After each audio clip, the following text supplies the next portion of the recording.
Hello and good morning. My name is Jackie McDonough and I am the Resource Development Manager at Northeast Independent Living Program. And we are all so very happy you are here. Today is about using our collective voice. Using our collective voice to put into motion policies and advocate for policies that create communities that are inclusive and accessible for everyone. So I hope we all can be heard, or those who choose to be heard today, our voices do matter. Just a little bit of housekeeping. There are exit doors over by the windows and up near registration. The bathrooms are way down the hallway. The women's room is quite a maze to get to, but it's way down the hallway.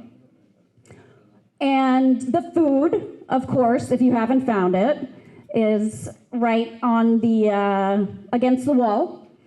And we have ASL and CART. We have Spanish interpreters. We also, does it sound better now? Have I been bumping? We have, and a PCA, as well as large print agendas. And some of you may have an agenda that says we're going to introduce Jeff Wilson. That has changed, and I am going to introduce the Vice President of our Board of Directors, Gary Hale.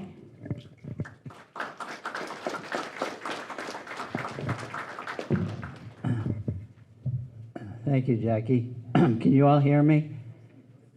I'm playing microphone games, so I have access to my cue card here. Cue card.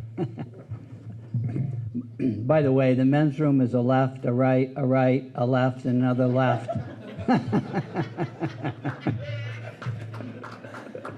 You're welcome. Thank you all for being here at this important gathering. And I especially want to thank our legislators and their representatives, and the Mayor of Lawrence is here. So thank you for coming. We really appreciate your participation, and this wouldn't be the same without you folks joining us for the dialogue. So as I think most of you know, Northeast Independent Living Program is a consumer-controlled independent living center that provides advocacy and services for people with all disabilities who wish to live independently in the community. That's our mission statement. And it's important that you know that the Board of Directors is made up of a majority of people with disabilities. Our Executive Director is a person with a disability. And many of our staff also have disabilities. NILP has been doing these legislative forums for many years. I think perhaps this is a particularly important one. These are uncertain times. Programs and services are under assault right now. Health care, educational resources. Section 504, some of our red states have decided to take on Section 504. Section 504 is the significant first legislation to protect the rights of people with disabilities, to provide opportunities for people with disabilities. Under Section 504, if you receive federal funding, you must adhere to certain reasonable accommodation requirements and providing opportunities for people with disabilities. It's a very important piece of legislation, and it's important that we take a stand to protect that, Section 504, because next on the agenda could be the Americans with Disabilities Act, and this is not going to happen. I think, though, there's a lot of things happening that have our attention and our concerns. I think there's reason to be hopeful. I believe the American people are getting tired of the slash and burn tactics that are going on. The Americans didn't vote for the dismantling of health care, Medicare, Medicaid, and Social Security.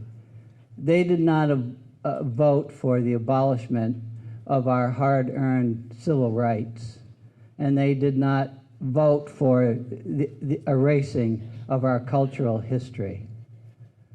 But we all have to keep our eyes and ears open and keep your voices, your pens, and your preferred means of social media ready for action.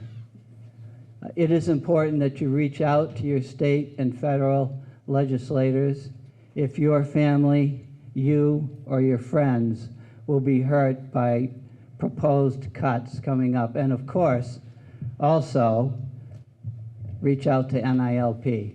We are here to help. And on that note, I will introduce our leader in advocacy and services, our Executive Director, Matt Pellegrino.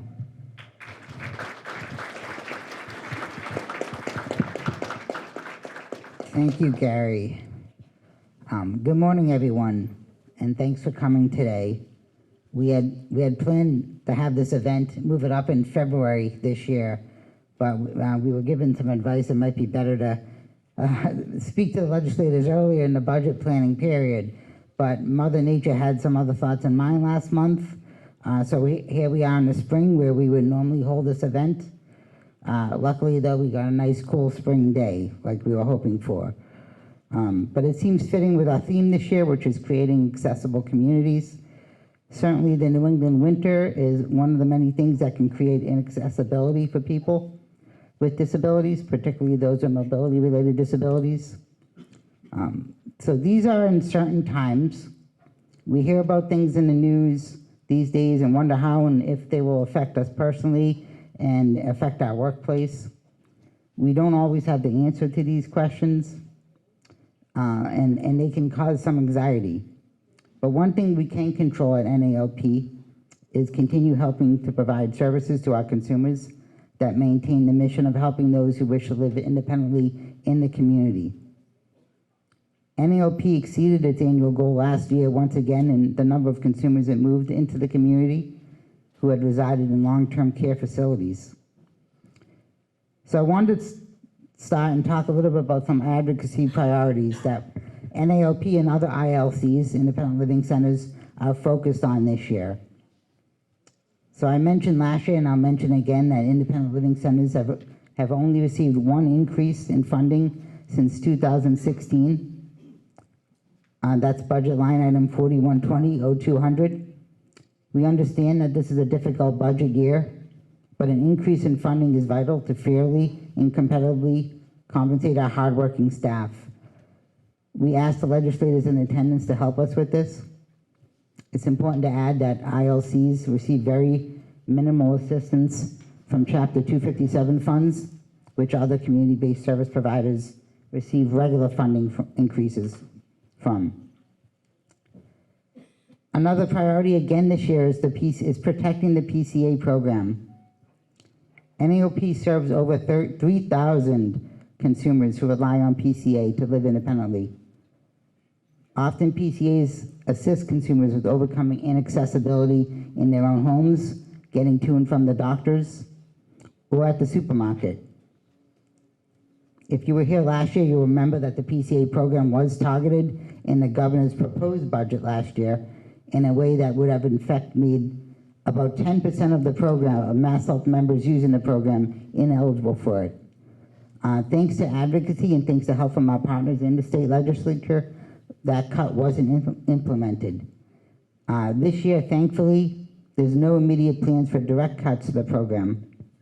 However, in the advocacy priorities info sheet that you should have in your packets, you'll read that there was language in the governor's budget around trying to curtail the program in the future by aligning the PCA program's growth to certain healthcare costs, benchmarks. I won't go into detail on that because I probably couldn't explain it correctly, but bottom line is it's quite possible that the state could again, in the next few years, look at ways to find cost savings using the PCA program that could directly affect consumer PCA services. So we'll need to stay on top of that. The lack of accessible and affordable housing continues to be a barrier many of our consumers with housing insecurity face. A survey by the Mass Statewide Independent Living Council found that accessible and affordable housing was the most common barrier cited by respondents to living independently in the community. On our advocacy priority sheet, we cited a couple of legislative bills that would strengthen the Architectural Access Board regulations that would hopefully create more accessible units in the state. But one thing that's not specifically mentioned on the info sheet that I did want to mention that I thought would be important was something called the 30% rule. And to put this as simply as possible, this is a regulation that says if an existing building is being improved or renovated where the cost of the renovation totals at least 30% of the assessed property value, the building would need to be brought into fully compliance with the ADA AAB regulations. I hope I said that right, Jim, right? Okay. There is an effort to revise this rule, and many state legislators are in support of revising the rule. One side of the argument is that the rule needs to be revised because it creates an inequity in communities with lower assessed property values, and it makes it easier for those communities or people trying to improve property in those communities to hit that 30% threshold than those communities with higher property values. And an argument is this act incentivizes or acts as a disincentive to standard property improvements in these communities if property owners feel that they'll have to make additional improvements around accessibility. But there's another argument that says that revising the regulation will make it less likely that renovations hit that 30% threshold, and that will mean less accessibility. So we only ask that the disability community and its stakeholders are involved in the discussion around any potential revisions to this rule. So it's important to stay aware of these issues and express your opinions to your local state representatives or senators as they come up, or your local mayor. One way we are doing that is next week, the statewide Independent Living Council, along with 10 independent living centers in Massachusetts, will be holding its Independent Living Education Day at the State House on April 2nd. That starts at 11 a.m. in the Great Hall.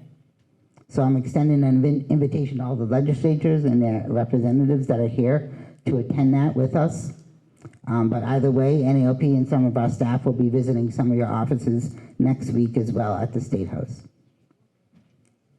So with that, I'd like to just do a quick rundown of our agenda. So I'm gonna introduce you to our keynote speaker in a second. She's gonna give a talk, and then we'll move on to our legislative panel and give a chance for consumers and staff to give their voice and speak with legislators. After that, we'll have Jim talk more about some of NILP's ADA and community advocacy work. Okay, so with that, I'm going to introduce Valerie Fletcher. She's the Executive Director of Institute for Human-Centered Design. She's been the Executive Director since 1998, which I have a lot of admiration for because I've been a director only for a year and a half, and I already have all these gray hairs. So Valerie writes, lectures, and works internationally. She generates opportunities for the IHCD and has broad oversight of all consulting and design services. Her career has been divided between design and public mental health, and she's the former Deputy Commissioner of the Massachusetts Department of Mental Health, where she oversaw the largest participatory planning process ever undertaken in the state mental health system. And she was the principal of Fletcher Studio Design from 1978 to 1985. So I'm going to turn it over to you, Flattery. Let me give you this microphone. Thank you, Matt. So I actually am one of those pathetic people who use slides all the time. Today, I have no access to those slides because we're using the screen for CART, which is a valuable function of the CART. So forgive me, I actually am just going to talk to you this morning, but I am actually dependent on what I was going to talk to you about. So I'm going to be looking at my slides while I talk to you, just to make sure I stay on topic. Hang on one second. I don't have really a technical problem, I just have to get set up. And I'm very pleased to be here today. Thanks so much, Matt, and my old friend Jim Lyon.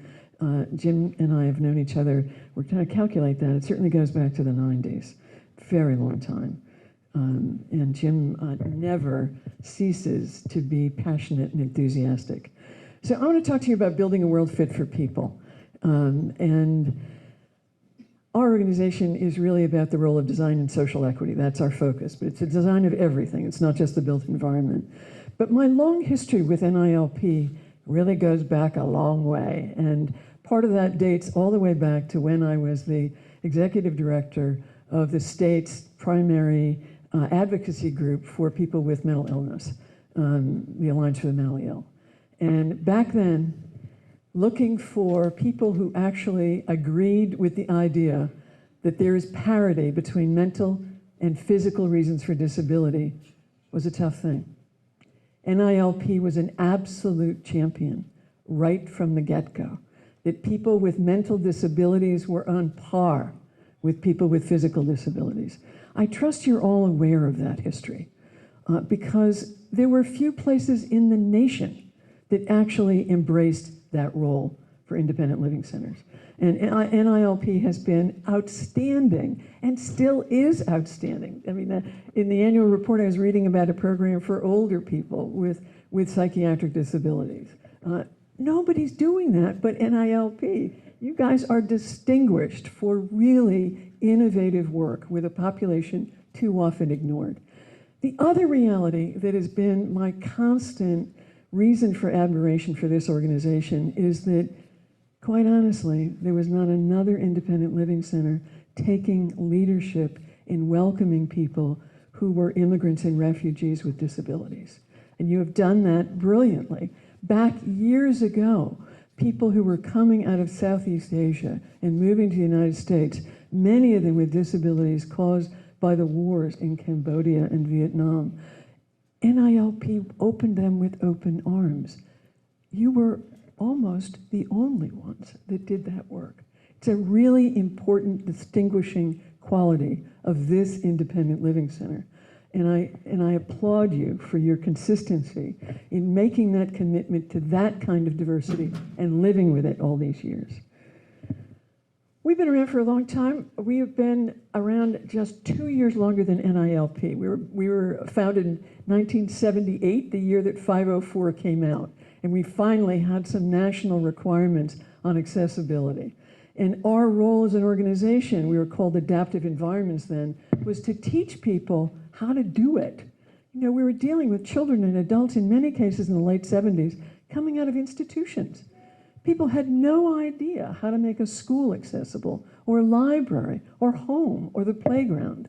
So that was our role from the very beginning. And we started here in Massachusetts. We eventually became national and global, but always about this role of design as critical to equitable opportunities for people with disabilities. We are also addicted to the idea that design matters, but it isn't the purview only of people who are design professionals.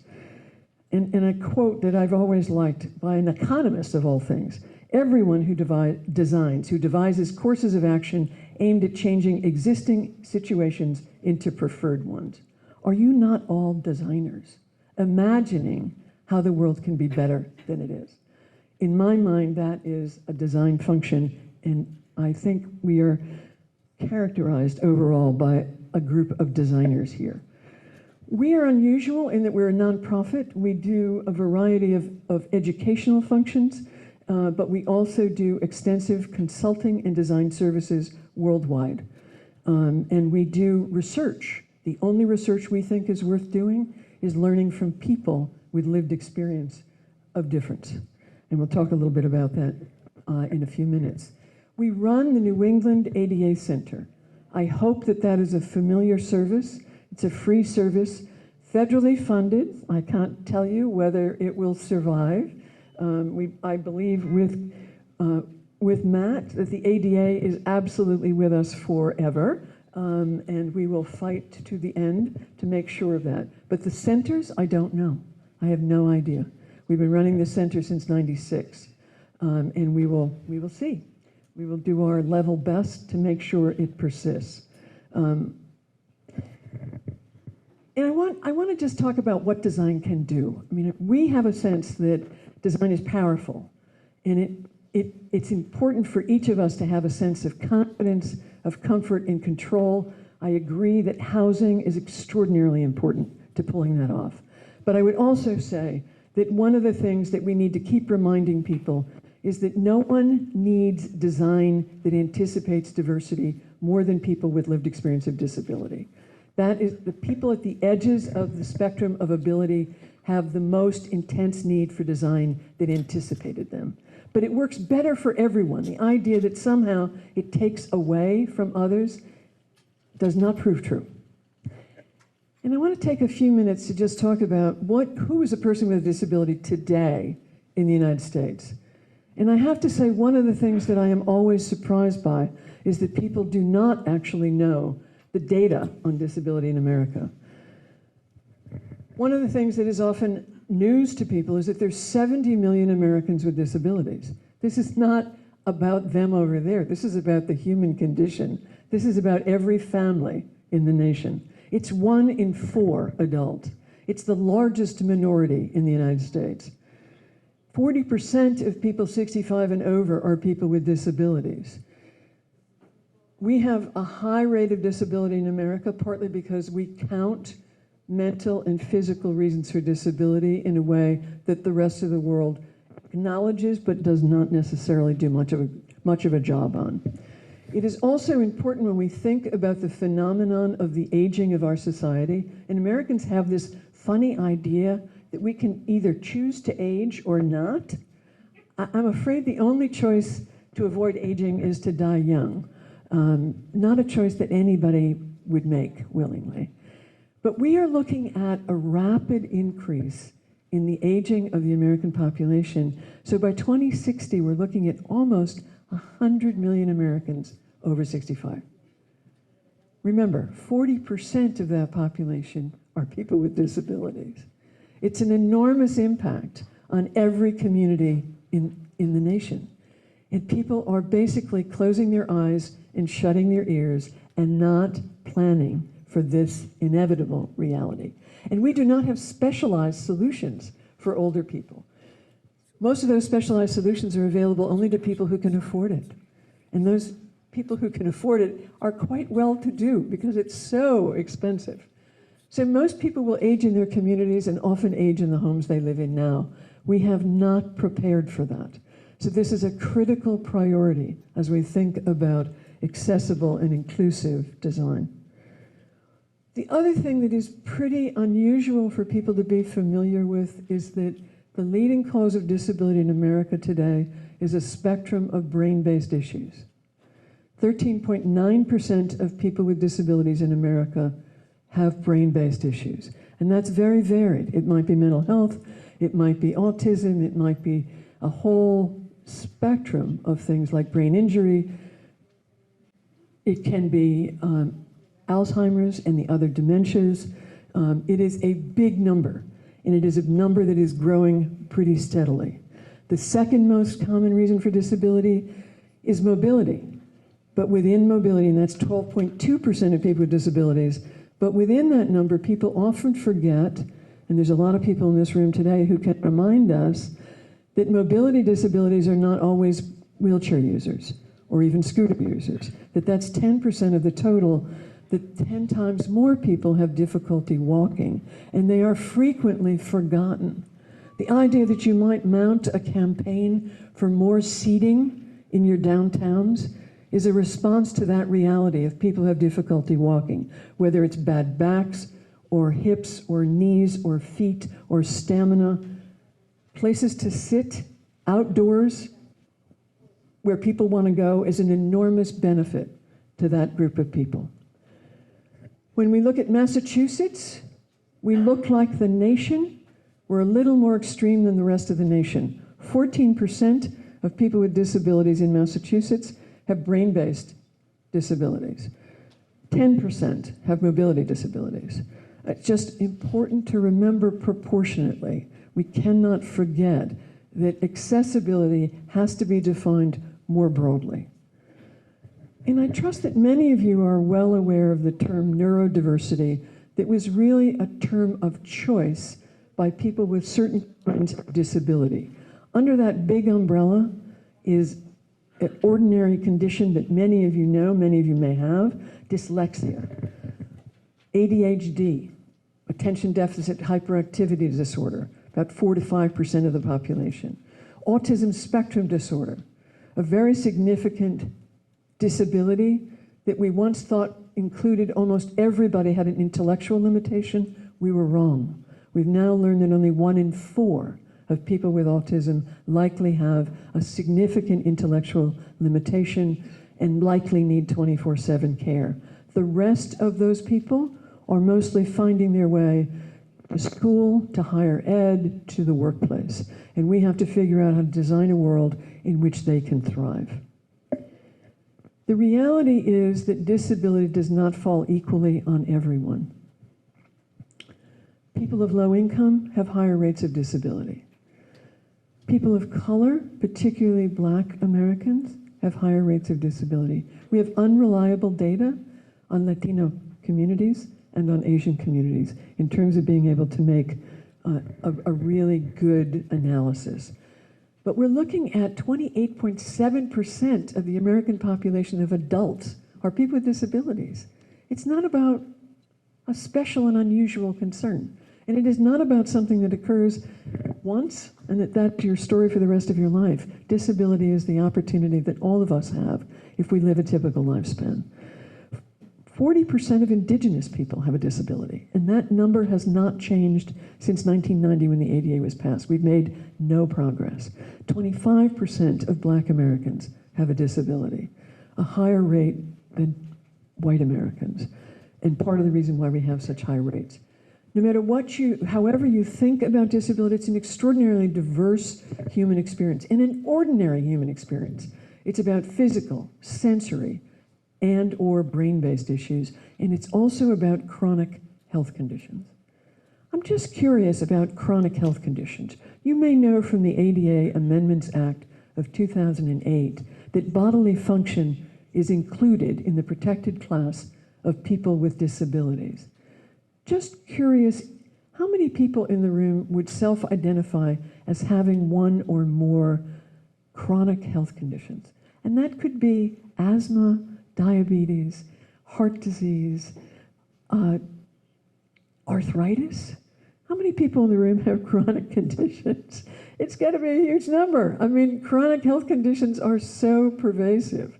And we need to remember that that's also a protected class, and that people with disabilities overall have high rates of chronic health conditions. And I want to take a minute to just talk about accessibility laws and codes. And we are deeply committed around the pride in America being the first. We have been copied by the rest of the world that design is a civil and a human right. That is now part of the Convention on the Human Rights of Disabilities. It is central to everyone's understanding about accessibility. But we were the first in the world to actually claim design as a civil and a human right. Today, we have unintended consequences of having the first in the nation expansive requirements with a big infrastructure to support it. But today, people think, just tell me what I have to do is adequate. It is not.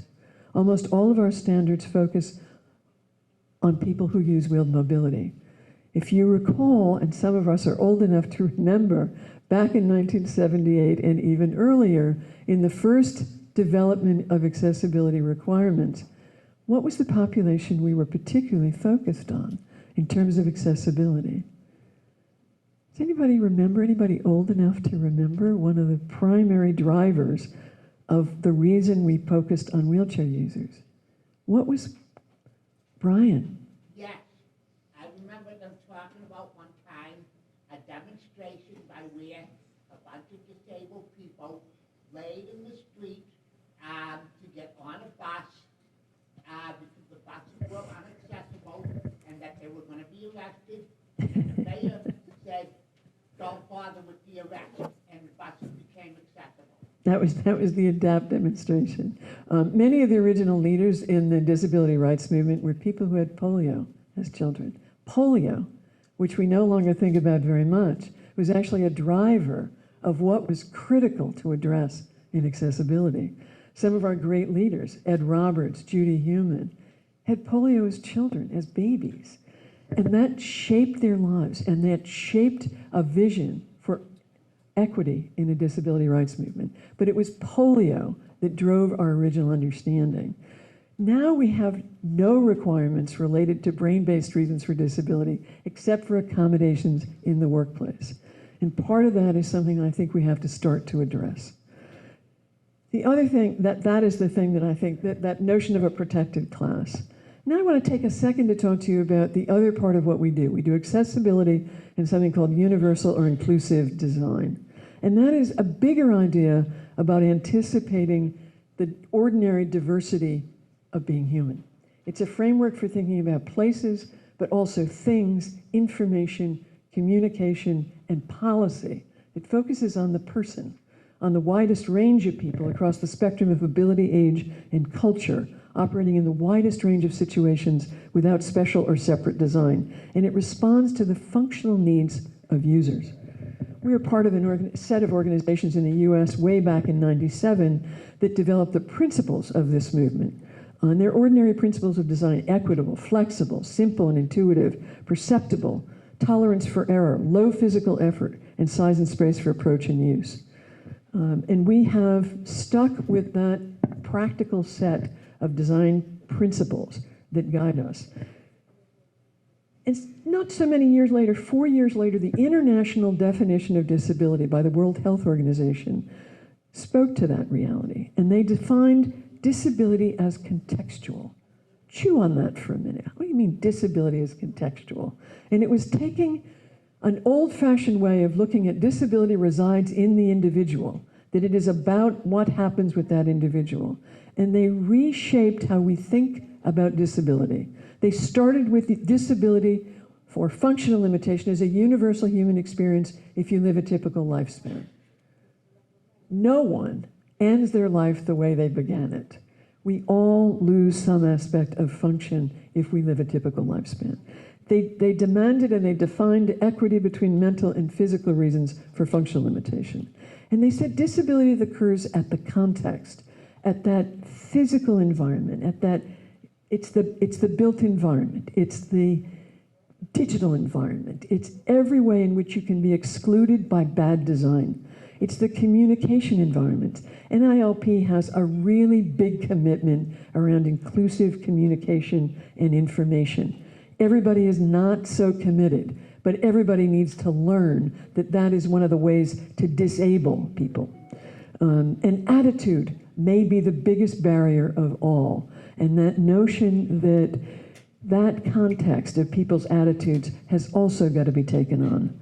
They endorsed universal and inclusive design as the most promising framework for actually getting to a context that not just removes barriers, but facilitates equity, participation, and quality of experience. And designers and architects and engineers and all of you who have imagination and can think about how do we get from where we are now to where we want to be are designers. I want to take a second to just tell you that we are deeply committed to learning from people with lived experience. We have what we call the User Expert Lab in Boston. We've got about 400 people with lived experience of a physical, sensory and or brain-based or chronic health condition, who work with us as paid experts. And they do what anybody else would do. In a couple of weeks, we're going to be testing people with physical and sight limitations, testing how well Boston bike lanes are doing in terms of pedestrian safety. Not so well. We did a preliminary test in September, and the Commissioner of Disability, Kristen McCosh, has given us a contract to help them define the problem. And we're going to be doing that in April. But we do this work in museums, we do this work on college campuses, we do this work in workplaces. There is no substitute. You cannot fake the personal experience of a disability. I loathe the people who think you can teach design students what being blind is by giving them scratched up glasses or blindfolds. No way are they going to understand Gary's life experience. No way are they going to understand how Gary has a quality of life because of knowing how to make it work, of what it takes to make it work for him. No way can you put somebody who doesn't use a wheelchair in a wheelchair for an hour and think they're going to know what it's like to use wheeled mobility. No way. It doesn't work. You don't learn the real deep understanding of the experience of people with disabilities. We've done this work in 6 other countries. It proves valuable every time. And just a note, we also have another lab in New York at the Smithsonian, in Washington at the Smithsonian, where they are doing amazing work with people with disabilities, learning from them about designing exhibits and experiences in all 16 of the Smithsonian institutions. And our user experts vary wonderfully from age 20 to age 85. And I want to actually share with you that I want to thank our legislators for the Accessible Housing Commission, which is part of the Affordable Housing Act passed last year. And I am very pleased to tell you that I am a member of the Accessible Housing Commission. It's a small group of people working with Ed Augustus, who is the secretary in the Executive Office of Housing and Livable Communities. And among the things that we'll be looking at are the ways in which there are exceptions to current requirements for accessible housing, and developers and architects become quite brilliant at designing for the exception so that they don't have to make accessible housing. Governor Healy is deeply committed to addressing that, and the Commission has adequate authority to be able to make that happen. But we are also looking at more equity across the spectrum of disability experience in how we think about defining accessible. So we're examining accessibility features in residential housing that benefit people with disabilities and seniors, but not limited to people with any one disability. We're reviewing the definition of accessibility. We're reviewing and considering potential financial barriers, impacts on programs, and the impact of climate change, which is going to potentially reduce the accessible housing that we have. We're going to be making recommendations that will become part of the Massachusetts State Building Code. And those at the moment are due to be filed by June 30th of this year. Secretary Augustus is looking for an extension of that because this is extensive work and we don't have much time, but we are planning to do our very best. And I want to share just one last story. You know that USAID was recently shattered as a federally funded program worldwide. I don't know if you're aware that USAID was an enormously important part of disability rights worldwide. Are people familiar that USAID was funding disability rights globally? Did anybody know that? I have the privilege of meeting with people from around the world frequently, and I have had the opportunity over the last several years to meet with delegations, mostly from the Global South, who are coming on State Department funded projects. And they are disability related delegations. They are seeking to learn from Americans about strategies for all kinds of things. And just after the announcement came out about the demise of USAID funding, I met with a delegation on February 20th from the country of Georgia. Georgia is in the Caucasus region. They are immediately next to Russia. They share a long border with Russia. And I met with this group of people with disabilities, and they collectively oversee 6 independent living centers, the only 6 independent living centers in the nation of Georgia. And they are 100% funded by USAID. They serve 1,000 people in each of those centers. They were only founded in 2017. The people who were there were in 3 cases people who are directors of those centers. They were leaving our meeting to go back to Georgia to figure out if they could survive. And I'm working with them with local foundations in Georgia to try to figure out how to preserve the core functions of IL without the core funding from the United States. So please be aware that disability is one of the things that is damaged, maybe beyond repair, in the parts of the world where we were the only ones who funded civil and human rights. And lastly, just accessibility standards and codes they're a baseline of rights and responsibilities. But there's been a dramatic change in the experience of disability, and we shouldn't forget it. We need to identify the facilitators that makes a difference to how we design the context of people's lives, recognizing that disability is almost 1/3 of the American population. We cannot ignore this is about all of us. It's about every family, and not just about people who people assume are the people with disabilities in their communities. And I thank you for the opportunity to speak to you this morning, and I wish NILP another spectacular year and another fabulously effective legislative agenda. So thank you.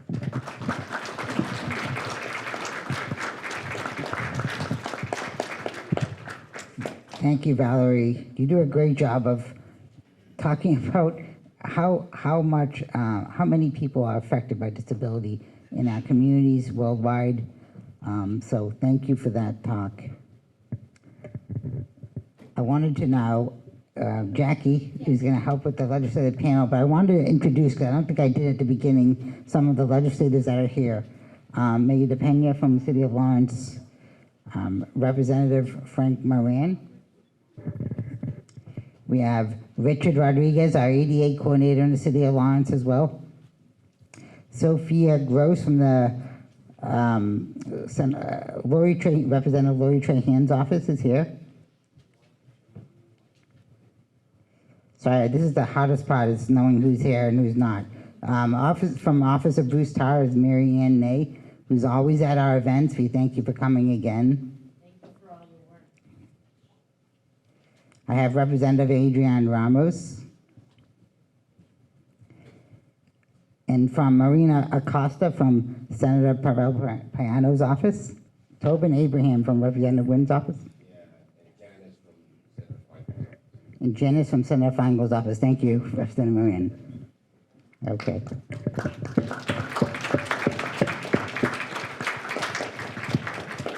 I'm going to hand it over, to Jackie, who's going to help with the panel here. Thank you, sir. So we're really thrilled to have an incredible panel here today. It goes like a really long ways, and I'm dropping cards. Does anyone have anything specific that they'd like to share around the issues that affect the disabled community? Anyone at the panel? Or the advocacy priorities? Okay.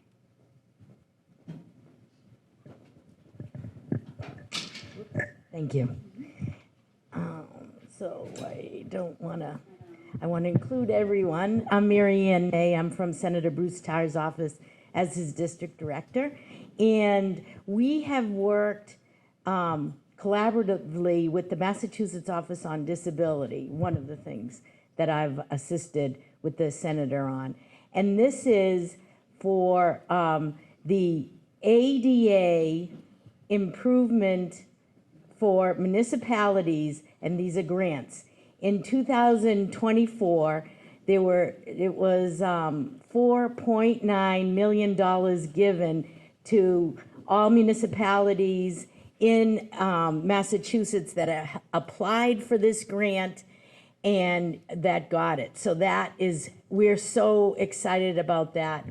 And we hope that all of the communities within the Northeast Independent Living Program will take advantage and apply. The application process is from May 1st and it lasts through June 15th, but it's a process. So you've got to go online to the Massachusetts Office on Disability and go throughout that, the process step by step.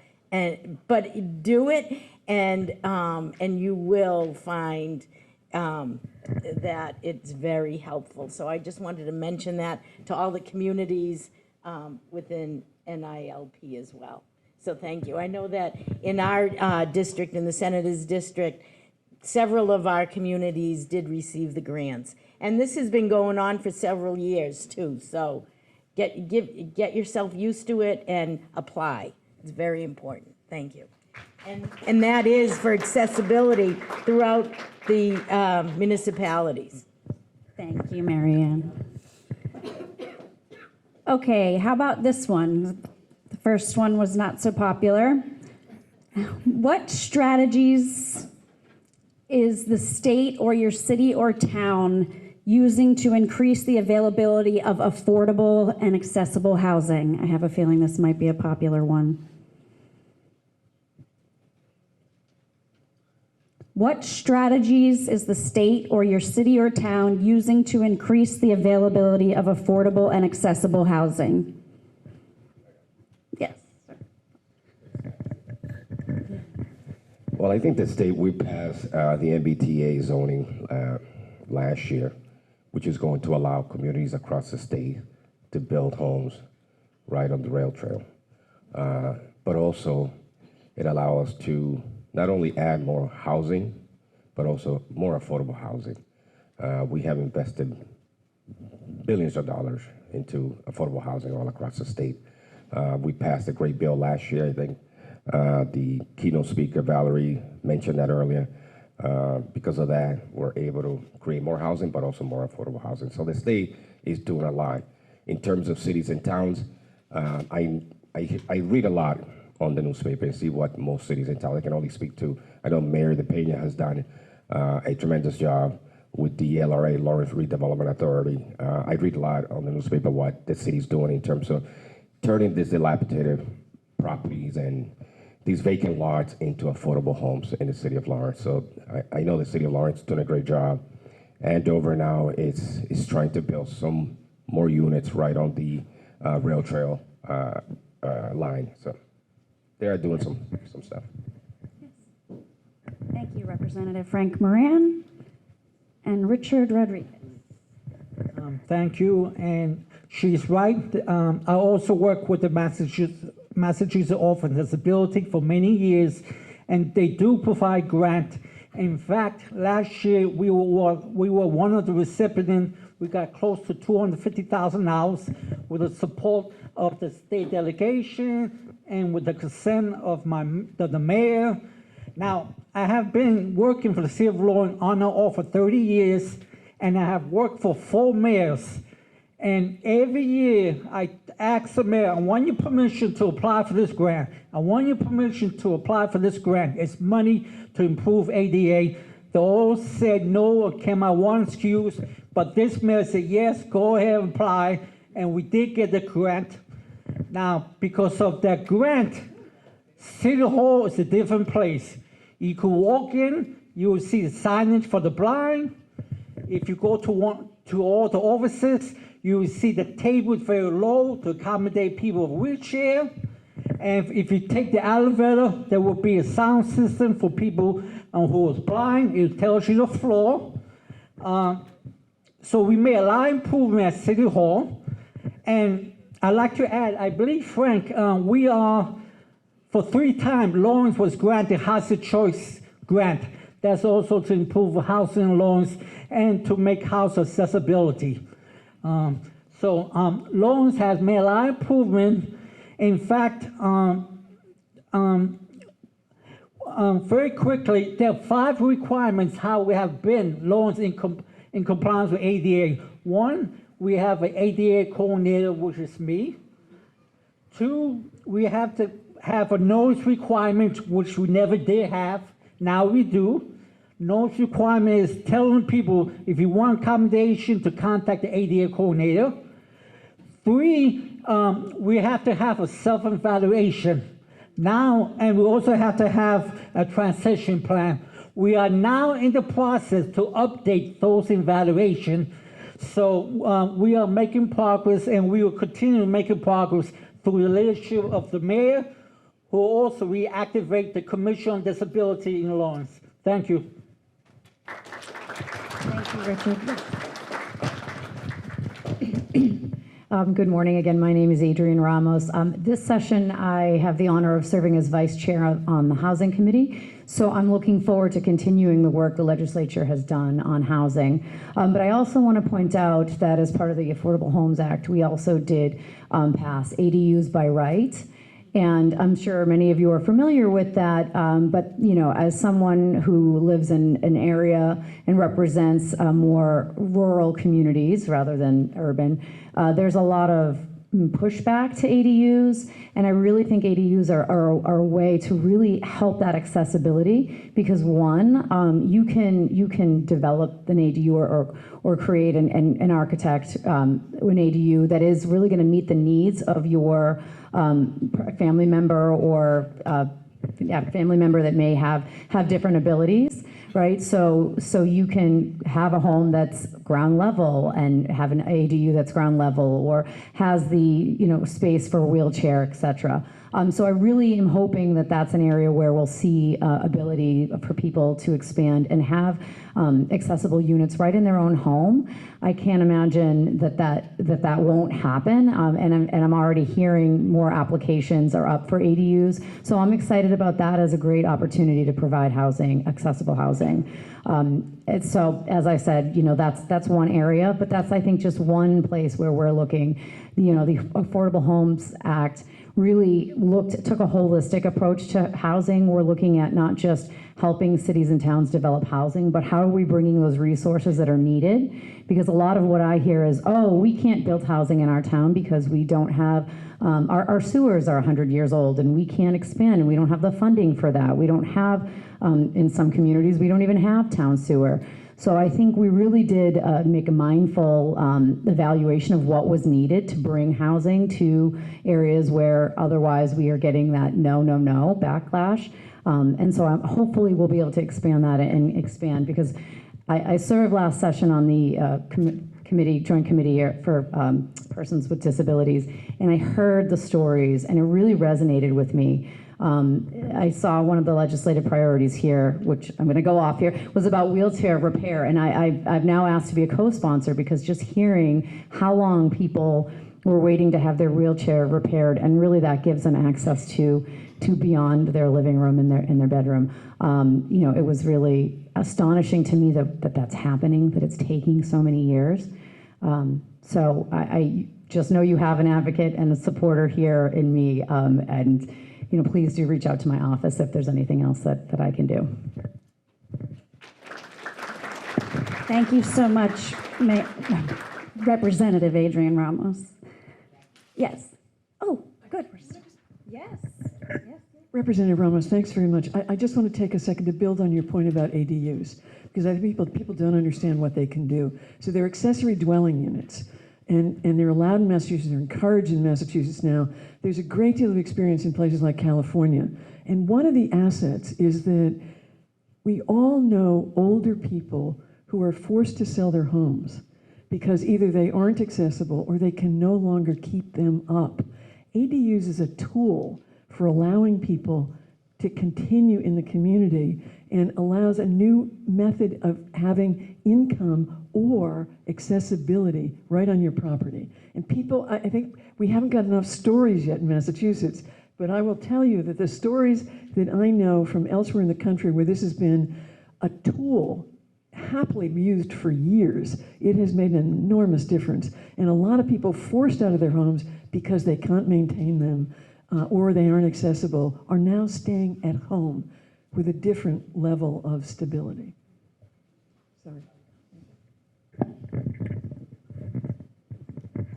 I just wanted to make a follow-up to Richard's point about the ADA transition plans, because this is a requirement, and people might not know this, that every city and town is required to come up with a plan that talks about how they're going to come into compliance with any programs or services or open spaces that aren't in compliance with the ADA.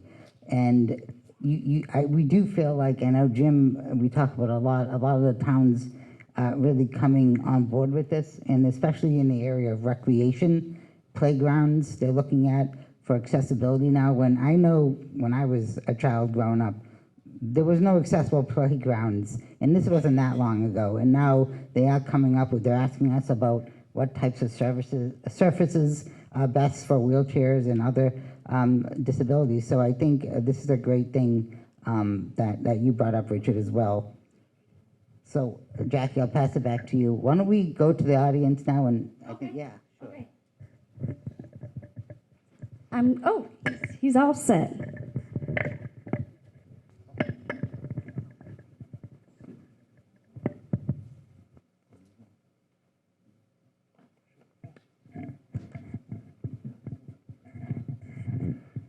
Hi everyone, Sam LaRue, the IL Housing Projects Coordinator from Mass Silk. I predominantly work through Southeast Center for Independent Living in Fall River, but I came up today just to drop in, say hi to some of the folks that I'm finally meeting in person for the first time. So just wanted to kind of give an update on some of the work I've been doing since my role has changed at Skill, so I can now lead some of the projects that I started working on over the summer as an intern. So currently the project that we're most engaged in, Matt mentioned it earlier, was the 30% rule legislation through the Architectural Access Board. It's been a wild ride, certainly, waiting and sitting in subcommittee meetings for very long times. Sometimes when you are in the moment, it feels truly like there is no forward motion in a lot of things. It really does have a very, it feels dire sometimes when you're face to face with people who don't seem to grasp what you need as a disabled person. It feels very dire when it feels like people take at face value this contrast between price of a project and necessary accessibility. When people go up to your face and say, we understand and we don't want to make things less accessible, but you have to understand our bottom lines and things like that. So I totally have that. I have those moments sometimes where it feels like we're never going to get this done. We're never going to see a better time in our lifetimes. But in the few months I've been working on this, it has felt like that we've made progress in securing a better future for the 30% rule and things like that. It feels like we have made serious forward motion in terms of not letting folks change things arbitrarily so that costs could, or thresholds for costs could fluctuate very randomly and therefore not ever reach the upper limits that would qualify for accessibility. And thankfully, legislation has not been filed to circumvent this whole process. And I really do think that a lot of that has come from the great efforts, both in this campaign that we've started and with the stuff with the QAP sessions late last year, it really does feel like the strength and numbers that we've been able to turn out in support of our own rights has done all the world. And I can claim to have organized some of those folks, but it's far beyond me. It's far beyond even everyone in this room. It's that shared feeling of we can do this together, and there can truly be nothing about us without us. So I want to thank everyone. To just give everyone that update.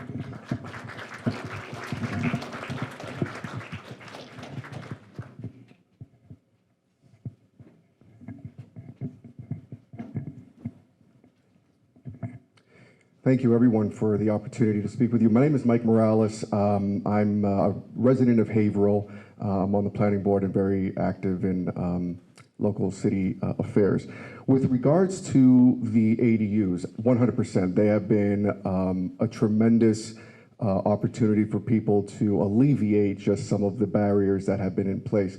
In Haverhill, we redid our ADU ordinances, I want to say about 3 years ago, just to help strengthen them. They've been on the books since, I believe it was the late 80s and early 90s. And some of the pushback that we've got, it was incredible. You would think that the boogeyman's coming to get you, but with ADUs, we've seen, I want to say, probably around 7 to 10 permits, or not permits, but proposals for the ADU. So it's one of the hesitations that a lot of residents had was that the ADUs was just going to be exploding and there's going to be multifamilies all over the place. Certainly not the case. Also, Haverhill has been, in my opinion, on the forefront with trying to alleviate a lot of the housing crises that we're facing. Right now, we're in the process of building, I believe it's 1,700 units built or being built right now. So if you ever go to Haverhill, at the Bradford stop, you'll see a very large apartment building called the Beck that's coming in. It's very exciting. A lot of people are excited about it. And then there's a lot of people who are not excited about it. But those are all apartments in my, if I remember correctly. Personally, I would love to see a lot more garden-style condos to allow people to actually get their foot in the door in the housing market and build equity, but we fight to live another day. And lastly, and the other thing that we've been doing in Haverhill is increasing our public housing opportunities. So for I don't know how many decades, we really haven't had much public housing expanding or renovations. We are in the process right now of adding, I want to say it's 5 to 10 units, which is a start. And lastly, I'm a fierce advocate for you state legislators, I'm a fierce advocate for tax abatements for seniors, veterans, and people with disabilities. So for example, I think it's Clause 41C allows municipalities to strengthen their tax abatements for seniors. At the state level, right now, the requirement is 70 years old, but it provides municipalities the ability to lower it down to 65. In my opinion, the entire statute should be looked at and redone, because I believe the first time that it was enacted was back in 1989. So there's a lot of income limits that a lot of people who are disabled or who are seniors may or may not qualify for, particularly if their spouse is living with them. Just because you're disabled does not mean you are unable. So I would invite the legislature, the state legislature, to look at that and with municipalities as well, to see what municipalities can do to help strengthen the ordinance, the statutes that's currently in place. Thank you.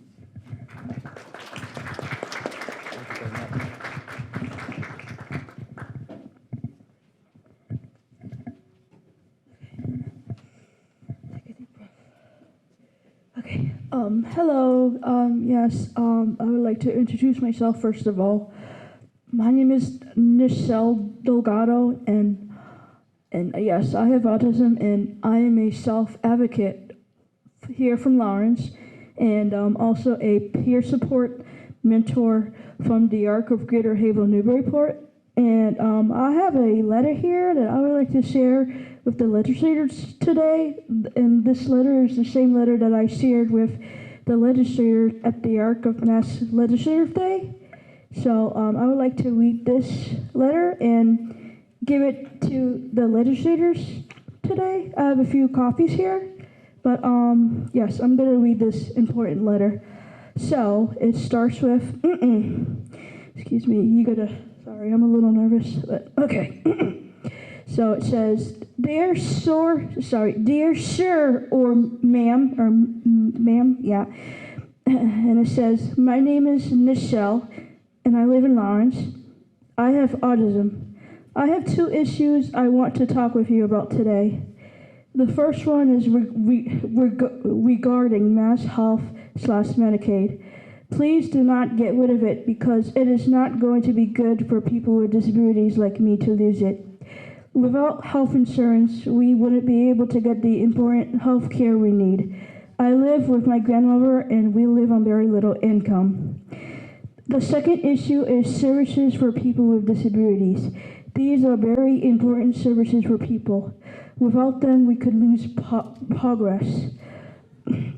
Services at the Arc help me learn and grow and make friends and other connections.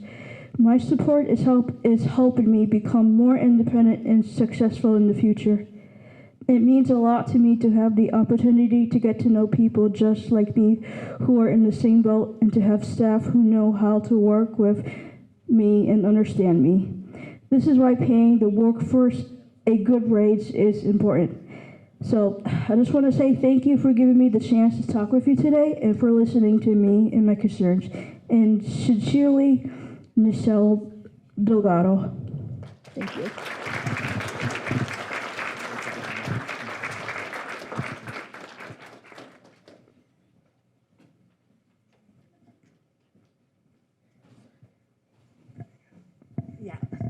Hello, my name is Brian Capola, and I'm sure I talked with some legislators a lot about disability issues.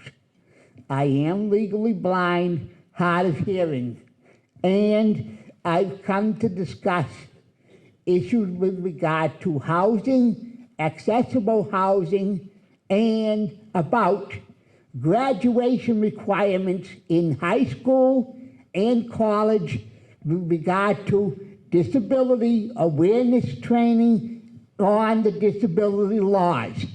First of all, the housing, okay? Not like how they consider homelessness or fire or domestic violence or condemnation priorities in waiting list.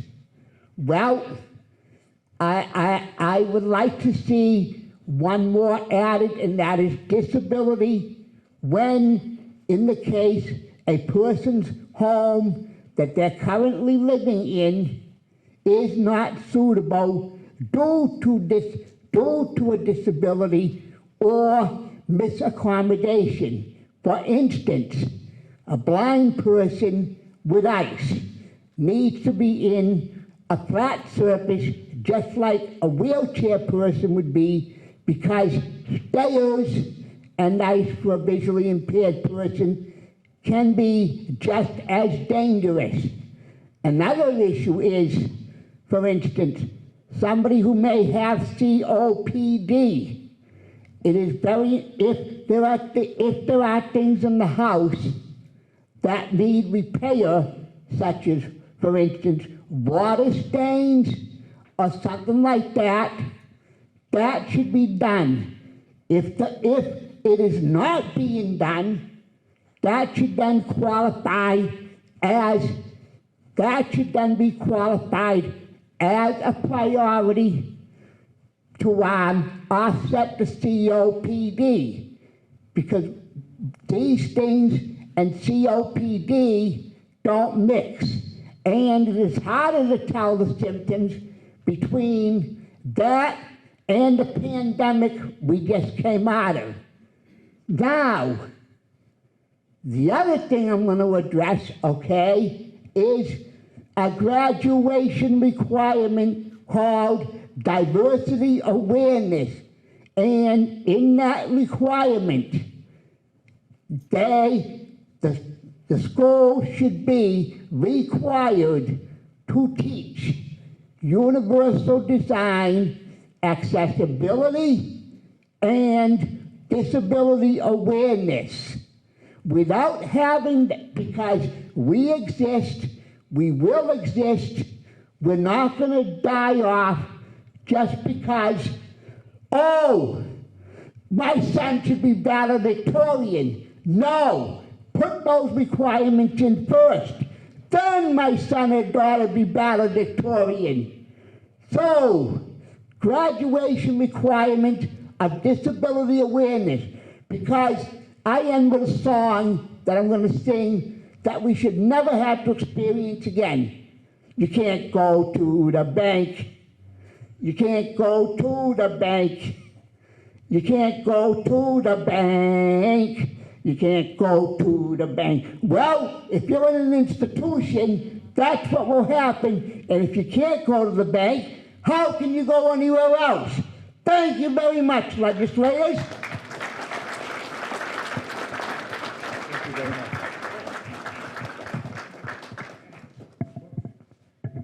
I did not choose to follow that. Wow. My name's Gabriel Fonseca. I'm the proud director of the Recovery Learning Community. I'm a team member of NILP, and I have a number of staff members here. Their unique role is called peer support. Some of you know what that is. You've heard the term. Raise your hand if you care about the well-being of your neighbors. What about their physical well-being and their mental health well-being? All right, we got a small army here. So we need you leaders to continue to invest in programs like ours that deliver peer support by people with lived experiences. Our focus is on substance use disorders, people with trauma histories, and those that live with conditions that are known as mental health conditions. I am one of those. I'm nervous as almighty, but I get moved by my partner here who just said some very important things. So my last thing I want to say to you is that if you want a return on investment, invest in peer support. It works, and we cover 69 cities and towns. So it's not only this city, Lawrence, Lowell, we have an office in Beverly. We serve every community that touches this area. So invest in us. We are funded by the Department of, DMH, and we also rely on reimbursement through Medicaid and Medicare, specifically the Frail Older Waiver Grant. So all those are a bunch of terms that I'm sure many of these folks, including me, didn't understand, but we need you to understand those and invest in peer support. So thank you so much, and thanks for everyone who came.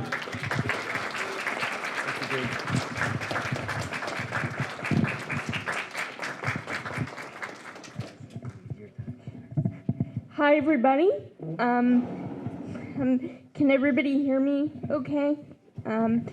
Okay, so my name is Sophie Korpix. I'm a community advocate here at NILP. And I just wanted to talk briefly with all of you about the PCA program and its importance.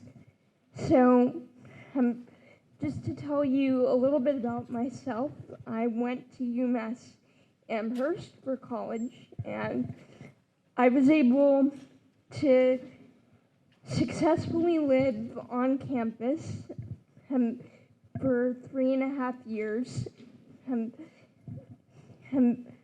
independently, and I couldn't have done this without the PCA program. And I'm working now, and I have a PCA that helps me get ready for work every day. And my ultimate goal is to live independently in my own apartment. And I can't do this without the PCA program, but I want everyone to keep in mind that the PCA program is not just important to me, it's important to everybody. So thank you for everybody that came out today. I really appreciate it. Thank you, everybody, for your time.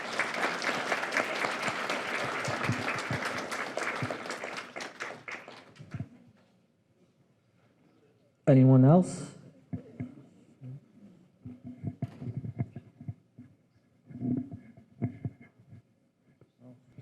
Thank you, Leo.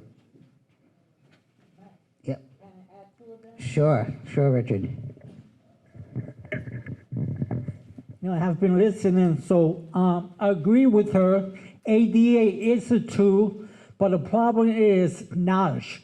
Knowledge is power. If you do not know how to use the ADA, you may not go nowhere. I'll give you an example. One of my first issues I had was about a resident in Lawrence who lived in the 3rd floor and was in a wheelchair and was very unsafe. Every time there's an ambulance, they have to call the fire department to carry her downstairs, so it was not a very safe area to live. So someone contacted me, a caseworker, asking me for advice. So when I reviewed she applied for household authority. When I reviewed the application, nowhere in the application indicates she was disabled. So if she had done that, she would have got housing fast enough. So we changed the classification. We got some medical documents to demonstrate she is disabled. They changed her classification from a regular person to a disabled person. Within 3 weeks, they found her housing. So that was one of my first accomplishments that I had working for Lawrence. And also, once again, related to public housing, this organization contacted me related to this family that have lived in a private housing. They have asked for reasonable accommodation to have a ramp built. 2 years, nothing has been done.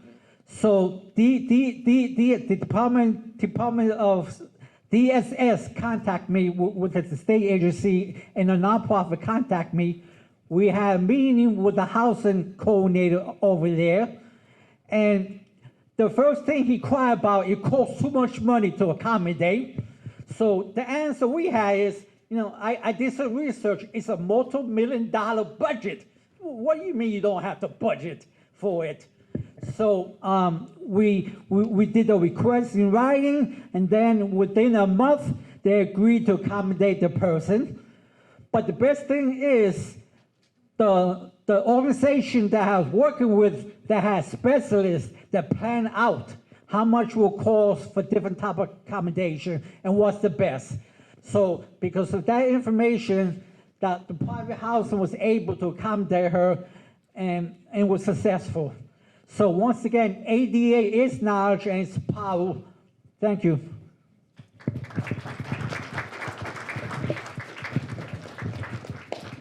Thank you, Richard, again.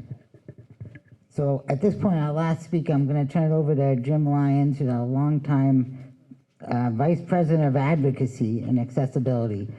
He'll talk about some of the work he's done with local cities and towns around ADA. Thank you. Thank you, Matt. And I also want to thank everyone for coming and spending your valuable time here at Independent Living this morning.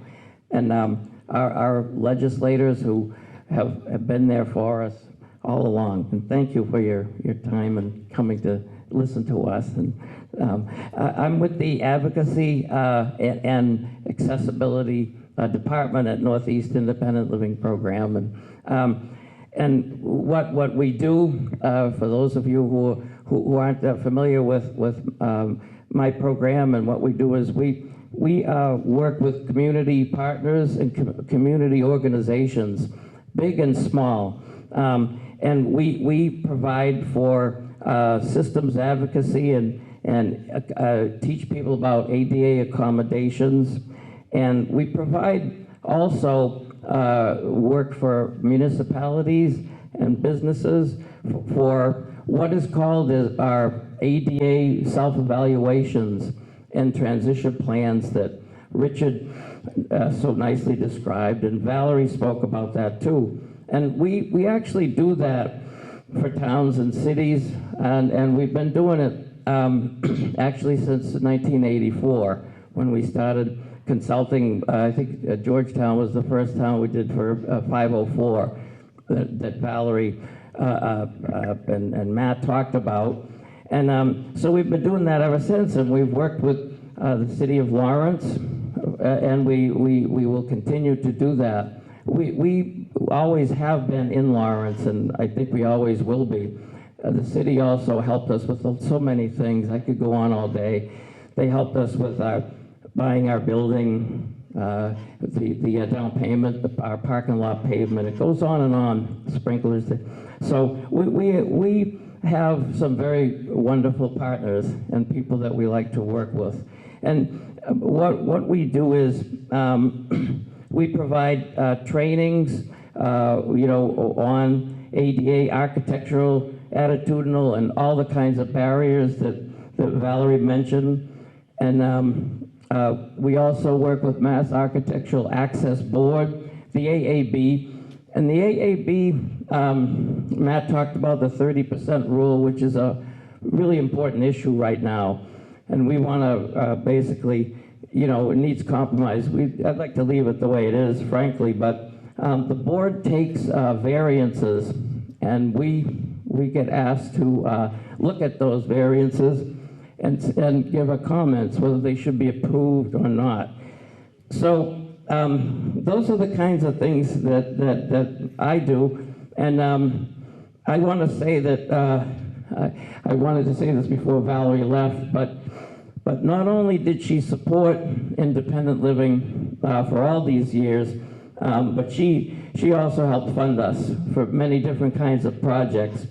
And I'm sorry, my mouth's too close to the mic. But anyway, one of her staff is, her name is Kathy Gibbs. And Kathy Gibbs is one of the persons that used to work at the Mass Office on Disabilities. And she is a person that trained me in the early 80s on how to do the surveys and everything. And I really took it to heart. And so we have a great relationship with all of our partners. And I just want to mention that I started working at Northeast Independent Living Program 1981 in November. So you may want to ask me, like, why have I worked in independent living for over 4 decades? So I have to say the answer is really that I love freedom, and I love independence, and that is what we do here. And I think we're all a part of helping people to live independently and helping people to have better lives, to have more enjoyment and meaning in their lives. And there's almost nothing that compares with me having the honor of being a part of helping people get out of institutions and nursing homes and find happiness in the community and apartment where they live, and developing. People gave good discussions of developing housing, and there's all kinds of good things going on in the State House. So I just basically have to say that I'm very appreciative. And any attacks to 504 will be right there, and we may ask you to get involved and contact Congress or the state. But that's the way the government works, and that's why I think we have the best representatives and senators and leaders here, right here in the Merrimack Valley. Thank you, everybody. Thanks for coming. Thank you, Jim, and all the work that you do for us. And just to close things out, as I mentioned when I first opened the remarks, this is really uncertain times. I think it's going to really be important for us to use our voice over the next years, the next 4 years, the next 8 years, to fight back against any threats to accessibility, to ADA, to disability rights. So I think it's just important to say that. And one of the things that you can do in the packets that are at the table, we have a survey that you can fill out. It's actually a QR code that you use. You can also, we're going to put it on our website and on our social media as well, that lets us know what your advocacy needs are so that we can really focus our attention on things that are important to you all. And we can also provide that feedback to our legislative partners. So that's in the packet. Okay. And I'll let Rep. Moran make a few words here. I was going to wait till you were done. You're done? Okay. First of all, I mean, I think I can speak for most of my colleagues behind here. You have great supporters here in the Merrimack Valley. We will continue to work hard for you at the State House. And I wanted to probably just say something a little bit for the student in the back. I don't think we answer your, I believe you were asking a question for all of us, the student from UMass Amherst, about the PCA programs. The PCA program is a very, very, very important program. And I can speak personally about that. I see what it did in my family, and I understand, I can feel what you're saying. They played an important role in our community. Last week, we had 25 PCAs in my office advocating for themselves. And I'm happy that you're doing the advocacy here. We attend, I mean, personally myself, probably attended 11 of these forums since January. So we go around the Merrimack Valley listening to all these legislative events just to hear from the concerns and what your priorities are for the 2025-2026 legislative session. And this is good for us to know exactly what your priorities are. Never assume that we know what your priorities are, right? This is the way of letting us know what your priorities are, whether it's a budget line item, whether it's a policy that you want us to advocate on your behalf. I can speak probably for most of my colleagues here. We will support it, right? Because this is saving, this is saving people's lives and also helping you live independently. Thank you, Gary. Thank you, Matt, and Jim. I know Jim since I got into politics a few years ago, and you have one of the biggest advocates here in the room. He's got us on speed dial, so. Thank you, Jim, for everything that you do for this community, and thank you for your partner to me and to our colleagues.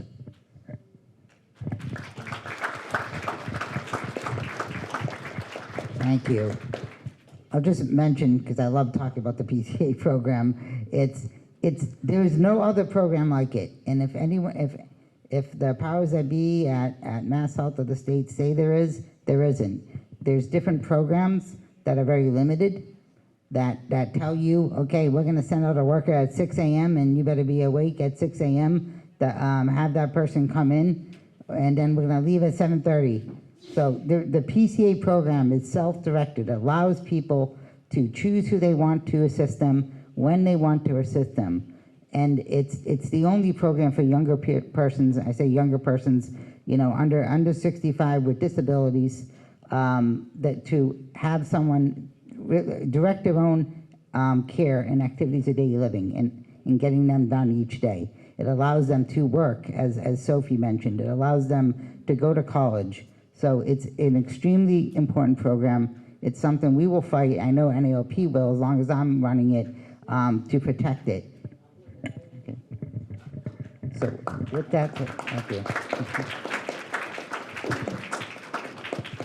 So I'll close out. Does anyone else want to say anything before? I don't want to cut anyone off. Okay, go ahead. Richard Rodriguez again. On behalf of the mayor, we'd like to invite you. I believe this is the first time in history Massachusetts is called Autistic Flag Raising. The idea came from one of the commissioner for the Commission on Disability. This has been done in other states, particularly in Pennsylvania. So this commissioner, Delma Morales, spoke to the mayor. The mayor very highly supported. So on April 2nd, on 3:00 p.m. at the City Hall flagpole, we're going to raise for the first time in history, I believe in Massachusetts. I took a survey, spoke to many people from the disability rights, and they never heard that happening. So it's going to be on April 2nd, 3 p.m. at the Lawrence City Hall at the Common Street. So you all will be invited. Once the flyer is completed, the mayor office or I will share with Matt. So once again, I hope we see all of you there. And once again, thank the mayor for supporting that initiative and other initiatives involving disability rights.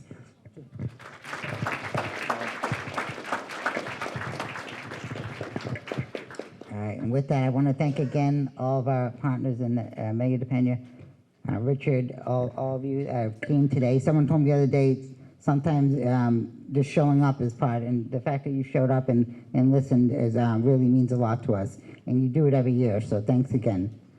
All right, thank you all for coming. We'll see you next year.